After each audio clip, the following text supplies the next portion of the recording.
یہ کہانی آج سے 4 سال پہلے کی ہے، جب میری عمر 22 سال تھی۔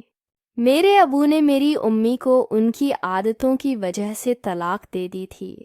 میری امی شہر میں کرائے کے مکان پر رہتی تھیں۔ ہم 4 بہنیں تھیں، میں عالیہ، سارہ، ندا اور ہینا۔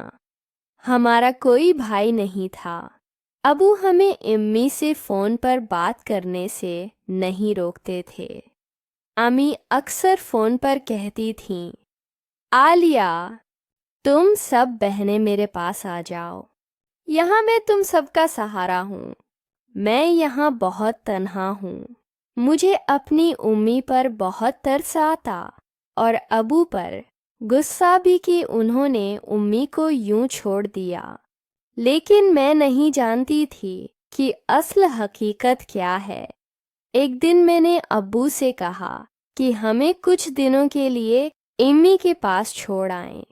ابو یہ سنتے ہی غصے میں آ گئے، ہمیں مارا اور امی سے فون پر بات تک بند کروا دی، یہاں تک کہ گھر سے باہر نکلنے پر بھی پابندی لگا دی۔ میں نے دل میں سوچ لیا تھا کہ جیسے ہی موقع ملے گا میں امی کے پاس چلی جاؤں گی، اور ایک دن موقع ملتے ہی میں شہر پہنچ گئی۔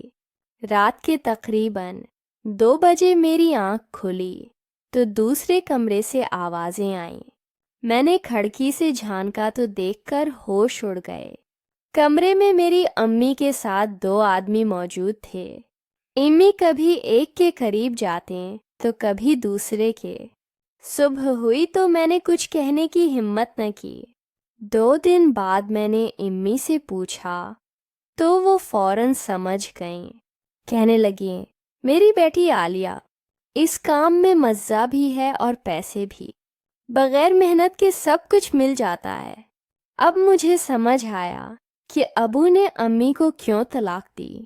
کچھ مہینے بعد ایک رات ایک لڑکا آیا جس کا نام عادل تھا۔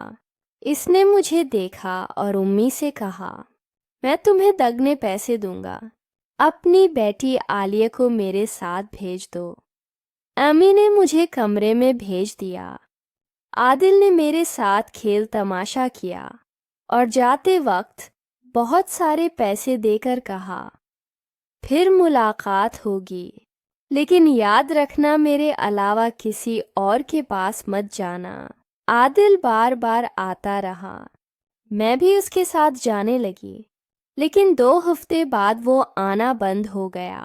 میں بے صبر ہو رہی تھی، اپنی خواہش کو قابو میں نہ رکھ سکی، اور ایک رات دوسرے لڑکے سمیر کے ساتھ غلطی کر بیٹھی۔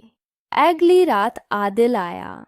اس نے میری گردن پر نشان دیکھ کر سب کچھ سمجھ لیا۔ پوچھا تو میں نے انکار کیا۔ وہ غصے میں گھر سے چلا گیا۔ وقت گزرتا گیا، پیسوں کی لالچ نے مجھے اندھا کر دیا۔ پھر ایک نیا لڑکا فراز روزانہ مجھے میسج کرنے لگا۔ پہلے میں نے جواب نہ دیا، پھر آہستہ آہستہ باتیں شروع ہو گئیں۔ میرا دل واقعی اس کے لیے دھڑکنے لگا۔ میں اسے اپنے گھر بلاتی، مگر وہ کہتا، پہلے تم میرے پاس آؤ۔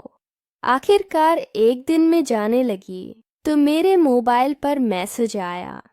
بھیجنے والا کوئی اور تھا جس کا نام ریحان تھا۔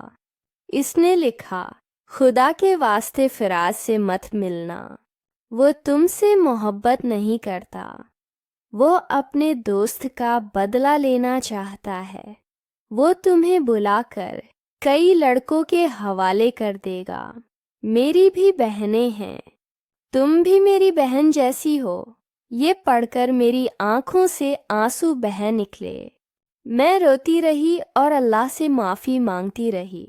میں نے سچی توبہ کر لی اور ابو کو فون کر کے کہا کہ ہمیں واپس لے جائیں۔